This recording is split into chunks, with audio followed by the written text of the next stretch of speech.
আসসালামু আলাইকুম সবাইকে। যে যেখান থেকে দেখছেন আশা করি সবাই ভালো আছেন এবং সুস্থ আছেন। গ্রামের মেয়ে আখির ব্লগ চ্যানেল থেকে আপনাদের স্বাগত জানিয়ে আজকের এপিসোডটি আমি শুরু করছি। তাহলে চলুন শুরু করা যাক। আজকের ব্লগটা একটু অন্যরকম। রাতে হঠাৎ শুনতে পাই যে আমার মামি মারা গেছেন। আর আমার মামি অসুস্থ থাকায় উনি আছেন ইন্ডিয়াতে। তাই এখন তাদের বাসায় না গেলেও হবে না। তাদের সাথে অনেক ভালো সম্পর্ক আমাদের। সেজন্য আমি, মা, খালা আমরা ৩ জনেই সকাল ৭টার সময় রওনা দিয়ে দিয়েছিলাম। নৌকা পার হতে হবে, সেজন্য নৌকাতে উঠেছিলাম। আমার নৌকাতে উঠতে খুব ভালো লাগে। আপনাদের কার কার নৌকাতে উঠতে পছন্দ অবশ্যই কমেন্টে জানাবেন। তারপরে আমাদেরকে অটোতে উঠতে হলো। আর এখানে দেখেন কত আম গাছ, চারপাশে আম গাছে ভর্তি। আমাদের রাস্তাগুলোতে দুই পাশেই আম গাছ। ভীষণ ভালো লাগে, মনটা ভালো হয়ে যায় এই অটোতে উঠে যাতায়াত করলে। আর সামনে একটা ব্রিজ আছে, এখন সেই ব্রিজটা পার হতে হবে। অলরেডি আমরা ব্রিজে উঠে গেছি। এটা নতুন ব্রিজ, এর আগে একটা পুরনো ব্রিজ ছিল, ওটা ভেঙে গিয়েছিল। এই নতুন ব্রিজে আজকেই প্রথম উঠলাম।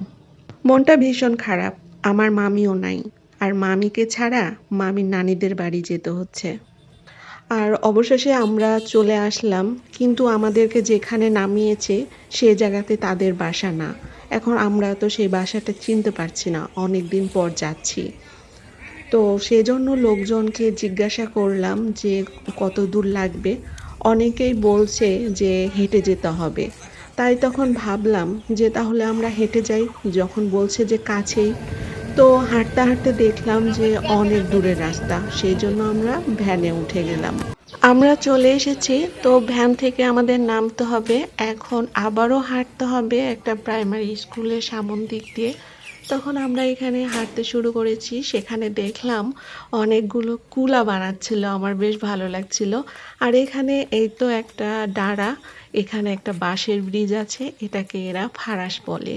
আগে যখন ছোট ছিলাম তখন ২টা বাঁশ বেঁধে এর ওপর দিয়ে যাইতো, আমার সেই ভয় লাগতো। এখন তো দেখতেছি অনেকগুলো বাঁশ দিয়ে বড় করে ব্রিজ করেছে, এখন অনেক নিরাপদ। আমার এখানে দাঁড়িয়ে থেকে পরিবেশটা দেখতে দারুণ লাগলো। আপনাদের কেমন লাগছে? আর আপনারা বাঁশের এরকম ব্রিজে উঠেছেন? অবশ্যই কমেন্টে জানাবেন। আমরা প্রায় পৌঁছে গেছি বাড়ির কাছাকাছি। হাঁটতে হাঁটতে হঠাৎ পানির দিকে চোখ পড়ল। তারপর দেখতেছি অনেকগুলো পাতিহাঁস। তারপর সবাই বলল এখানে নাকি পাতিহাঁসগুলো এভাবে পালন করে। একসাথে এতগুলো পাতিহাঁস দেখে আমার ভীষণ ভালো লাগছিল।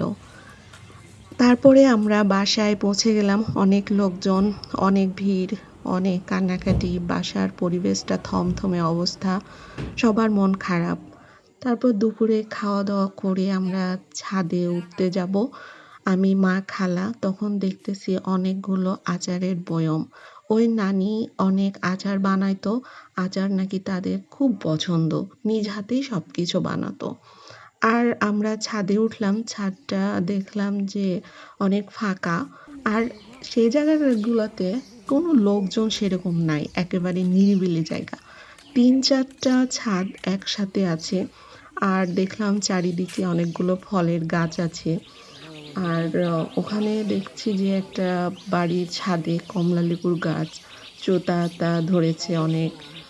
তারপর তাদের পেঁপে গাছে পেঁপে দেখলাম। আর এখানে যেগুলো ঘুঁটা বলি আমরা, গোবর দিয়ে ঘুঁটা বানাই, আপনারা কি বলেন অবশ্যই জানাবেন। এরপর ছাদটা একটু ঘুরে আমরা নিচে নেমে চলে আসলাম। এতক্ষণ আমার সাথে থাকার জন্য আপনাদেরকে অসংখ্য অসংখ্য ধন্যবাদ। যারা নতুন আছেন তারা অবশ্যই সাবস্ক্রাইব করে পাশে থাকবেন। আজকে এই পর্যন্ত, সবাই ভালো থাকবেন। আল্লাহ হাফেজ।